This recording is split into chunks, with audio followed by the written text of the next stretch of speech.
Right lads, this is just a video to show you, like, you know, how I do what I do on the Crain hinge SCRIBER. It's not the first one, but I've had one of my boys fucking buy one of these, probably off the back of my advice.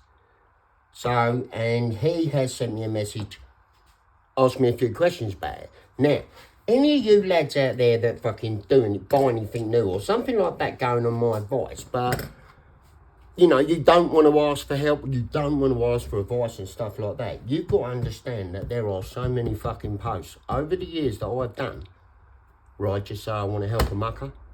So I never name you, I never put it out there whatsoever. But I always think that if you fucking want to know it and you want to learn it, then there's about another 100 lads that want to learn it and all. Crain hinge SCRIBER. Let's go.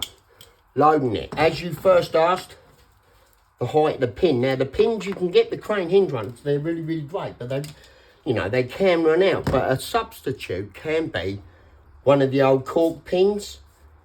So you just drop it in there and you get that front little screw tightened up a bit. But what, I mean, roughly what you want to do is just eyeball it so it's just touching the metal there. You haven't got to go mad, you know, it hasn't got to be any different height. Just keep it horizontal, okay? Once you put that through, let's do the nut up. Now, a little bit about these hinge SCRIBERs. All of a sudden, you know, these are called unders and overs, basically, and these are what hard floor layers will use, and they will fucking be the ones that do it. Condine and that used to give you an unders and overs bar with it, but that, you know, those ones, the little ones that Jeff used, I couldn't get on with. You know, I'm carpet fit. I like this one because it's fucking robust. And, you know, those other ones with the unders and overs and goes like that, those guys got fucking years of, like, lino teaching and training. And that's how they're using. Like, I swear to God, I couldn't use Jeff, but he never wanted to use these. We've got the pin in there. Now, where you set the pin, the little circle that's on there, you see mine's a little worn out there. That is where you want to do it if it's going tile to tile. And that's the only one I use. The other one on the front, you'll have to ask the other unders and overs ones, because I sort of think, get how it works, but I've never tried it or used it, but you would have to ask one of the other lads, because it's not something I know. So there you go. That's in there. Now, to set it, loose this. Because you want to get that, basically, you can try eyeballing, but what I'm going to do is I'm going to eyeball it and make it wrong. And this little thing here just pulls that pin backwards and forwards. Okay? So that one's your fine tuning to get it. So I'm going to do it so I set it up wrong and then do it so it's set up right. So I've got the pin there. I'm then going to get tiles. There's some tiles on a fresh pin, I ain't joking, you ain't got to use a knife afterwards. But I'm just going to do, and how you'd set it, you'd do a dummy run first if you want to set it in. So I'm going to put that in there, way too big. Okay? So I pulled it too far back, you know. So when I'm putting it there, that's where it's too big. So now, loosen it. And I'm going to put it back up to where I can eyeball it with my shitty sight. That, the pin lines up with the bottom of the knuckle. Now I'm going to do that up again.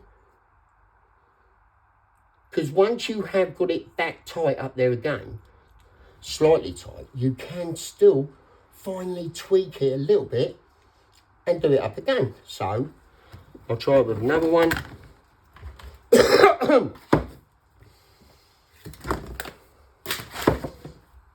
But once you've got it, it's there, isn't it?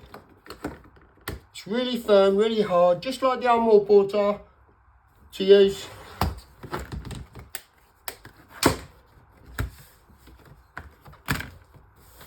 See, there's in, but it's not quite tight. So I am going to just get my little tweaker there, and I'm going to pull it. I don't know which way it goes back, can you? Just tweak it so it goes back a tiny bit.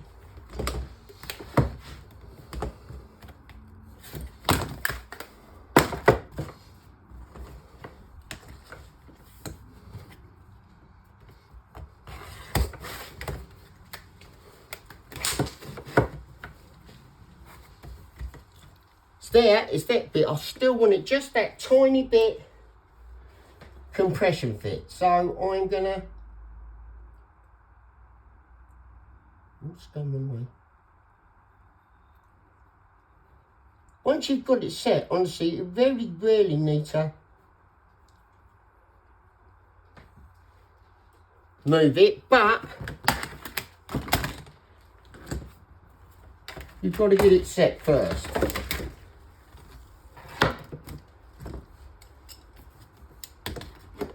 Which I did have perfectly before, by the way, so I've also sacrificed that for you.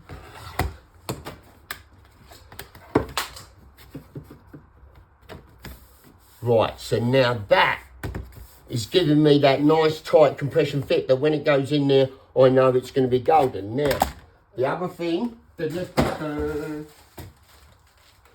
is if you are going to be using this method and that lot, for going child to child, please note, the only time you can do border first that I recommend is when you're working on the 45, you know. When you're doing a herringbone, trust me boys, it's filled first, but anyone that comes to my training day is going to be educated with that. But the reason you can do field border first with fitting on the 45 is every cut is random, so you frame the floor, lock the wall. So if you had that there, and all your tiles were sort of lining up, you know, against your, your field, and you had them all lining up there, you can indeed keep them like that.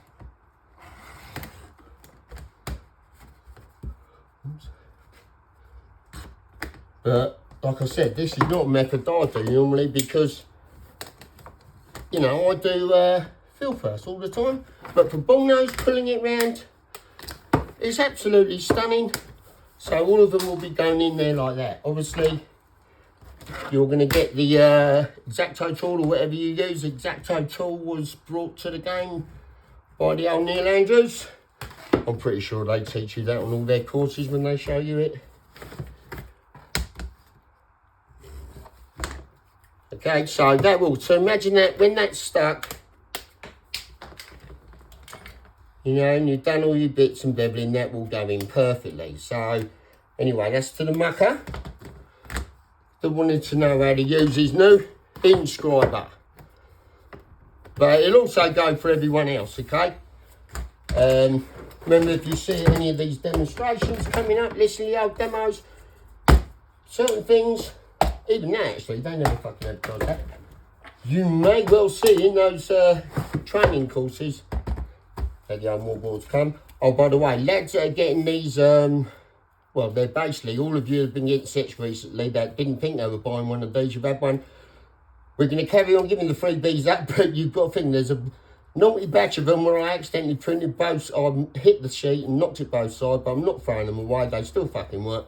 So we're like, it's just the prints on the other side is not exactly, I don't know anyway, it's a fuck up, but we're not going to throw them away, we're still giving them away. So you're lucky if you get one of them. It's like the upside down stamp in about 100 years. There you go, my friends. Hope that video helped. Send me a private message saying that's all. If you need any more info, just send it in the text message, boy. But, you know, I don't mind. If I'm doing it for you, I might as well do it for the others. Whoop, Stewie flip.